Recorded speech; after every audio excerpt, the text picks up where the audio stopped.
사람들이 어찌하여 그리스도를 다윗의 자손이라 하느냐. 시편에 다윗이 친히 말하였으되 주께서 내 주께 이르시되 내가 네 원수를 네 발등상으로 삼을 때까지 내 우편에 앉았으라 하셨도다 하였느니라. 그런즉 다윗이 그리스도를 주라 칭하였으니 어찌 그의 자손이 되겠느냐. 모든 백성이 들을 때에 예수께서 그 제자들에게 이르시되 긴 옷을 입고 다니는 것을 원하며 시장에서 문안받는 것과 회당의 높은 자리와 잔치의 윗자리를 좋아하는 서기관들을 삼가라. 그들은 과부의 가산을 삼키며 외식으로 길게 기도하니 그들이 더 엄중한 심판을 받으리라. 예수께서 눈을 들어 부자들이 헌금함에 헌금 넣는 것을 보시고 또 어떤 가난한 과부가 2렙돈 넣는 것을 보시고 이르시되 내가 참으로 너에게 말하노니 이 가난한 과부가 다른 모든 사람보다 많이 넣었도다. 저들은 그 풍족한 중에서 헌금을 넣었거니와 이 과부는 그 가난한 중에서 자기가 가지고 있는 생활비 전부를 넣었느니라. 오늘 이 말씀을 보면 이제 예수님을 반대하는 이 바리새인과 서기관들, 특별히 이들을 대상으로 또 말씀을 이렇게 하십니다. 오늘 말씀 41절에 보면 예수님이 누구시냐? 예수님이 누구시냐? 지금 예수님께서는 계속해서 반대자들과 논쟁을 하셨죠. 그래서 19절에는 가이사에게 세를 바치는 것이 옳습니까? 그럽니까? 이걸 이제 서기관들과 대제사장들과 이야기를 하시고 또 27절부터는 이 사두개인들과 부활이 있다 없다 이걸 갖고 논증을 하셨습니다. 그동안 예수님의 정체성과 또 예수님이 누구냐에 대해 의심을 품었던 이들에게 오늘 예수님께서는 이들이 그동안 한 번도 생각해 보지 못했던 예수님의 정체성, 죄송합니다. 예수님의 정체성에 대해서 말씀을 하십니다. 자, 41절에 보면 예수께서 그들에게 이르시되 사람들이 어찌하여 그리스도를 다윗의 자손이라 하느냐 이렇게 얘기를 하죠. 자, 그리스도는 이제 메시아이죠. 메시아 그러면 마사흐, 그래서 기름을 붓다라는 말에서 이제 파생을 한.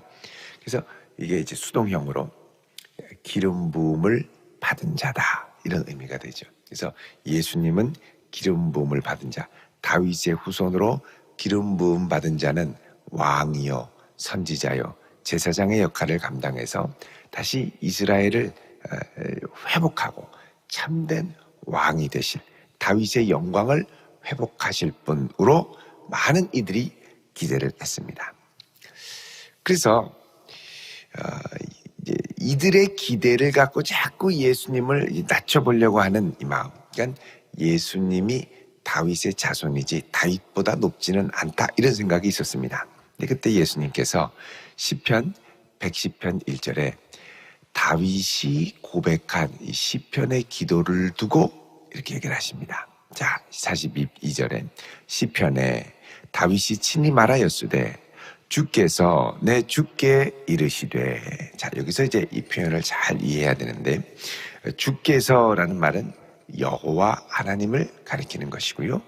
그 다음에 내 주께 이르시되는 그리스도를 가리키는 것입니다. 그래서 여호와 하나님께서 그리스도에게 이르시되 내 주께 이르시되 내가 내 원수를 내 발등상으로 삼을 때까지 내 우편에 앉았으라 하셨도다. 자, 내가 너의 원수를 발등상으로 삼을 때까지, 하나님께서 원수를 최종적으로 밟고 승리하실 때까지 내 우편에 앉아 있으라. 왕으로 온 세상의 주로 함께 통치하고 있으라 라고 말씀하셨다는 것이죠. 자, 내가 내 원수를 내 발등상으로 삼을 때까지 내 우편에 앉았으라 라고 말씀을 하셨으니 그런즉 다윗이 그리스도를 주라 칭하였으니 어찌 그의 자손이 되겠느냐 그러죠. 자, 주께서 내 주께 이르시되, 다윗이 이렇게 고백을 했다는 겁니다. 그러면 다윗은 깊은 기도 가운데 하나님과 그리스도와의 관계를 보았고 그 그리스도를 향하여 자신의 후손으로 오실 그 그리스도를 내 주님이라 고백을 했다는 것이죠. 어떻게 이런 일이 있을 수 있겠느냐라는 것입니다. 그러니까 다윗이 그리스도를 주님이라고 했으면 어떻게 그리스도가 다윗의 자손이 되겠느냐? 자, 육적인 혈통으로는 다윗의 자손이지만 영적으로는 다윗이 그리스도를 주라 고백을 했다는 것입니다. 그러니까 예수 그리스도를 육신의 눈으로 보이는 것으로만 판단할 것이 아니라 내 생각과 기대를 넘어가는 그리스도를 눈을 들어, 예수 그리스도께서 계시하는 그 그리스도를 눈을 들어 받아들여야 한다는 겁니다. 그러니까 예수님이 기적을 베푸시고 귀신을 내어쫓히고 사단의 권세를 제어하시고 질병을 치유하시고 심지어는 죄를 용서하시고 또 죽은 자를 살려내시는 이 역사를 보면서도 너희는 그리스도를 그냥 다윗의 자손 요렇게만 알고 있으면 안 된다는 겁니다. 그래서 단순한 군사적인 왕 이스라엘의 독립을 가져올 뿐이 아니라 그것을 뛰어넘어 온 세상의 죄를 사하시고 온 세상의 주요 왕이 되시는 참된 하나님임을 믿고 고백해야 한다고 말씀하시는 것이죠. 이런 면에서 예수님은 지금 끊임없이 무엇을 하시려고 그러느냐? 당시의 유대 지도자들에게 그들의 좁은 눈을 열어 예수님의 광대하심과 기쁘심과 측량할 수 없는 놀라우신 역사를 보게 하려는 것입니다. 여러분, 우리가 이 땅에 살면서 주님께서 동행하신다고 약속을 하셨습니다. 우리가 나중에 천국에 가서 예수님을 보고 알게 될 때 내가 이 땅에 그 주님을 얼마나 알고 있었을까를 생각하면 참 부끄럽고 주님 앞에 얼굴을 들지 못할 때가 많이 있을지 모릅니다. 나는 내 평생 이 그리스도를 얼마나 알아가고 있을까요? 여러분, 깊이를 알고 그분을 알면 알수록 달라지는 것은 뭐냐? 그분을 신뢰하는 우리의 믿음입니다. 내가 얼마나 그분을 신뢰할 수 있고 얼마만큼까지 믿을 수가 있겠습니까? 믿을 수 있으면 기도가 달라집니다. 내가 얼마만큼 그분께 기도할 수 있고 어디까지 기도할 수 있고 얼마나 기도의 폭을 넓혀서 기도할 수 있겠습니까? 그분을 신뢰하는 만큼 내 기도도 달라지죠. 또 기도가 달라지면 내가 그분을 체험하는 깊이도 달라집니다. 내가 어디까지 그리스도를 경험할 수 있고 이 땅에 어디까지 그분의 부요함과 기쁘심과 측량 못할 은혜를 경험할 수 있겠습니까? 여러분, 우리의 그리스도를 향한 깊이와 넓이가 세월이 갈수록 깊어지고 넓어져 갈 수 있기를 축원드립니다. 그분을 더 많이 경험해야 됩니다. 그분을 더 많이 체험해야 됩니다. 그분을 더 깊이 경험해야 되고 알아가야 되고 붙들어야 되고 그분과 동행해야 되고, 그래서 나중에 주님 앞에 설 때 주님, 내가 주님을 이렇게 많이 이 땅에서 경험하고 누리고 또 붙들고 살았습니다. 주님을 의뢰하는 이 기쁨을 주님과 나누며 주님으로부터 큰 칭찬받는 복된 성도 되시기를 축원드립니다. 주님을 어디까지 내가 의지하고 신뢰할 수 있느냐? 바리새인과 서기관들은 다 육신적인 눈높이 그대로 거기까지만. 그래서 어떤 분에게 주님은 교회에서만 만나는 주님입니다. 근데 어떤 분에게는 이 주님이 나의 삶의 구석구석 매일매일을 주관하시고 내 인생 전체를 붙들어 주시는 분이죠. 그래서 내가 이제 신앙의 기준이 점점 이렇게 높아져야 됩니다. 주님을 알아가는 깊이가 깊어지고 넓어질수록 주님을 의뢰하고 그분을 향한 나의 헌신과 마음도 깊어져야 된다는 것이죠. 자, 45절에 모든 백성들이 이 말씀을 들을 때에 예수님께서 제자들에게 이야기를 하십니다.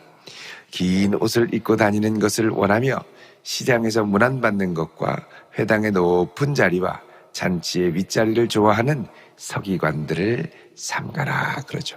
이 예수님 시대의 이 서기관은 예전에는 주로 이제 성경을 필사하는 지도자로 이제 있었죠. 성경을 잘 필사하고 성경을 잘 전달하고 또 성경을 해석하고 왜냐하면 이제 필사를 하다 보면 정확하지 않다 보면 요 글자의 원래 의미가 무엇일까를 놓고 아주 경로를 벌입니다.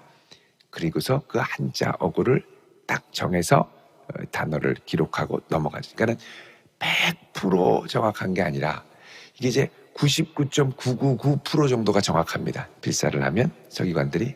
근데 이제 가끔씩 피곤하면서 이게 글자 이게 점 하나를 이렇게 잘못 찍든지 점 하나 찍던 거를 놓치든지 그렇게 할 때가 있죠. 그 점 하나 때문에 의미가 또 확 달라집니다. 그러니까 이게 뭐냐를 갖고, 그러니까 성경 해석에 대해서 아주 권위가 있었죠. 근데 이 서기관들이 이렇게 백성들에게 존중을 받고, 그래서 바리새인들과 함께 서기관들은 많은 백성들의 존중을 받았고, 영적인 성경 해석에 있어서는 권위를 갖는 사람으로 인정을 받았습니다. 그런데 예수님께서 얘들아, 저 서기관들을 조심해라. 그러면서 뭐라 그러냐? 긴 옷을 입고 다니는 것을 원하고, 자, 긴 옷이라는 건 공식 자리에 입고 가는 존경받는 예복을 말합니다. 근데 이거를 성경 필사할 때도 해야지. 이거 입고 시장대기에 돌아다니고 그러면 안 된다는 거죠. 또 거기 가면 시장에서 문 안 받는 것을 좋아한다 그럽니다. 이게 딱 이 유대 복장을 하고 수염 또 유대인들이 이렇게 길렀으니까 존경받는 서기관이 지나가면 이 옆에 있다가 아이고 서기관님 안녕하세요 안녕하세요 하고 샬롬 샬롬 하고 이렇게 또 지나간단 말이죠. 이렇게 사람들이 인정해주고 존경해주고 하는 걸 즐기고 좋아하더라는 것이죠. 거기에다가 또 회당의 높은 자리, 여러분 회당에도 상석이 있습니다. 상석. 회당에 가면 회당이 이렇게 앉아 있는 자리가 있고, 또 유대인들이 옆으로 이렇게 계단식으로 앉는 또 자리가 있습니다. 앞에도 앉는 자리가 있고 그 뒤에 계단식으로 이렇게 앉는 자리가 있어서 높은 사람들은 상석에 앉죠. 오늘 우리 회당에 누가 오시는데 저 옆마을의 서기관이 오셨다. 그러면 오시라고 해서 맨 앞에 상석에 딱 앉혔습니다. 그런 데 앉는 거를 좋아하고, 그냥 앉히면 기분 나빠하고, 또 잔치를 가더라도 상석에 앉는 것을 좋아하고, 자, 이런 서기관들을 삼가하라 그러죠. 왜냐하면 예수님께서 겉으로 드러나는 것과 달리 그들 마음속에 있는 이 열망과 탐욕을 아셨습니다. 그러니까 행동이 약간 삐뚤어지면 그 안에 뭔가 이 삐뚤어진 뒤틀린 욕망이 사실 흘러나오게 되는 것이죠. 표정이 자연스러워야 되는데, 행동이 자연스러워야 되는데 뭔가 보통 사람하고는 다르다. 그럼 뭔가 지금 속에 문제가 있는 겁니다.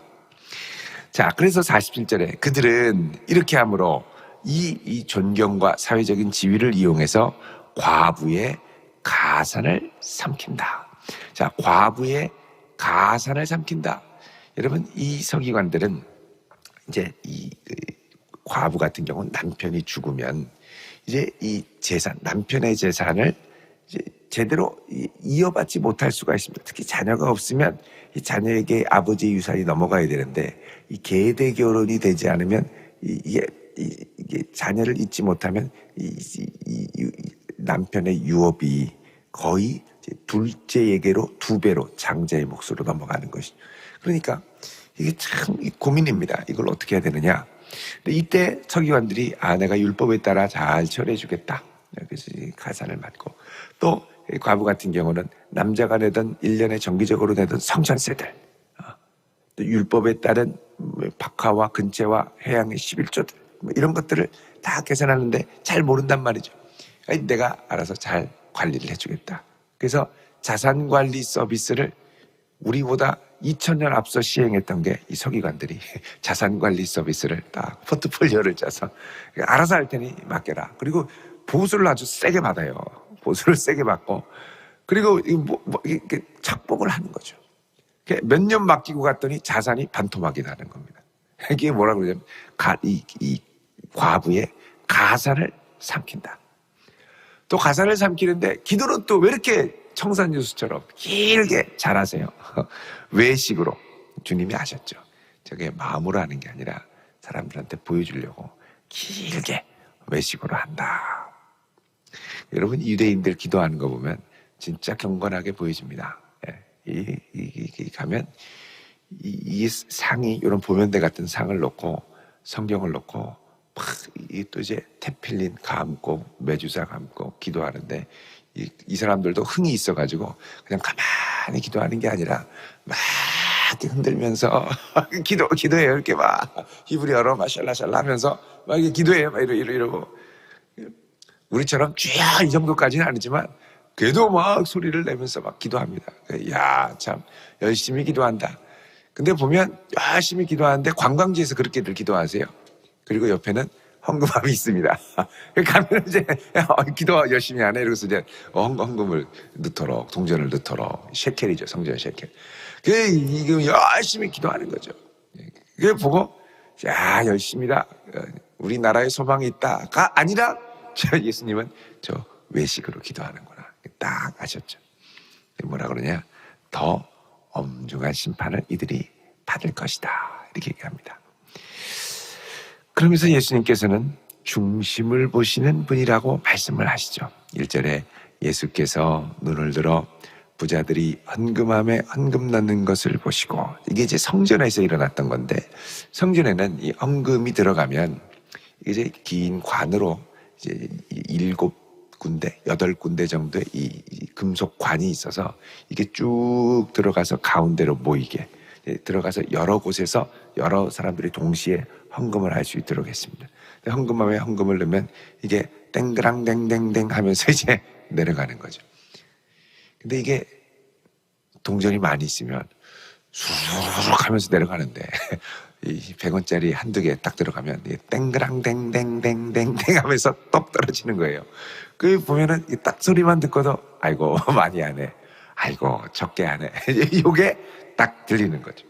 근데 예수님께서 부자들이 막 헌금함에 콸콸콸콸 막 쫙 쏠려가는 걸 보시고, 또 한 과부가 이 보면 2절에 2 렙돈을 넣는 것을 보시고, 여러분 이 렙돈은 이제 이 당시의 화폐 단위로는 제일 작은 화폐 단위였습니다. 보통 이제 한 데나리온이 노동을 해서 일꾼들의 하루 임금이라고 이야기를 합니다. 뭐 5만 원, 뭐 많으면 10만 원 이렇게 될 수 있겠죠. 근데 이제 이 한 데나리온은 얼마냐면 이 한 렙돈은 얼마냐면 한 데나리온의 128분의 1입니다. 가치로 계산은 128분의 1.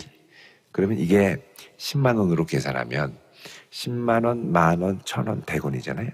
그러니까는 오늘날로 해도 한 100원에서 200원 헌금을 넣는 거죠. 100원짜리 이게 우리는 이제 또 헌금하면 바구니는 땡그랑땡땡 소리가 안 나잖아요.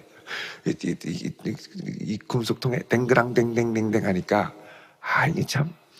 근데 이 과부가 정성을 다해서 이 넣는 걸 보고 예수님이 뭐라 그러냐면, 내가 참으로 너희에게 말하는데 이 가난한 과부가 모든 사람보다 더 많이 넣었다는 거예요. 왜? 저들은 동족한 중에 저렇게 넣었지만 이 과부는 이 가난한 중에 자기가 있는 전부, 이게 바로 딱 2 렙돈. 이것을 하나님을 사랑함으로 기쁘게 넣게 됩니다. 그 예수님께서 가난한 중에도, 궁핍한 중에도 주님을 사랑함으로 자기를 다 드리는 그 마음과 중심을 너무나도 기쁘게 했다는 거죠. 반대로 이 서기관들은 이런 과부의 가산을 삼키는 자들이었고, 그런 중에 헌금을 내는 것과 이렇게 가난한 중에서라도 주님을 사랑함으로 다 넣는, 그러니까 주님의 이 기준은 뭐냐? 너의 중심을 다 해서 드리라는 거. 중심을 다 해서. 여러분 보면 우리 조금 읽은 41절부터 40절은 뭡니까? 너의 눈을 들어 주님의 모든 것을 깊이와 넓이를 다 들어보라 그랬죠? 자, 이런 주님을 내가 맞이하려면 내 마음도 활짝 열어서 다 드려야 됩니다. 그래야 그 광대하신 주님의 능력이 내 삶을 꽉 사로잡을 수가 있습니다. 여러분, 이런 주님을 꼭 붙들고 나의 믿음의 눈을 열고 주님을 더 깊이 체험하면서 나아갈 수 있는 복된 성도 될 수 있기를 주님의 이름으로 축원드립니다. 기도하겠습니다. 거룩하신 아버지 하나님, 우리 주님을 바라보는 우리의 시선이 지금보다 더 깊어지고 넓어지기를 원합니다. 우리의 마음과 중심을 더욱 활짝 열어 우리 주님을 사랑하고 섬기기를 원합니다. 주여, 우리의 삶 가운데 오셔서 우리를 붙드시고 다스리고 인도하여 주시옵소서. 예수님의 이름으로 기도드리옵나이다. 아멘.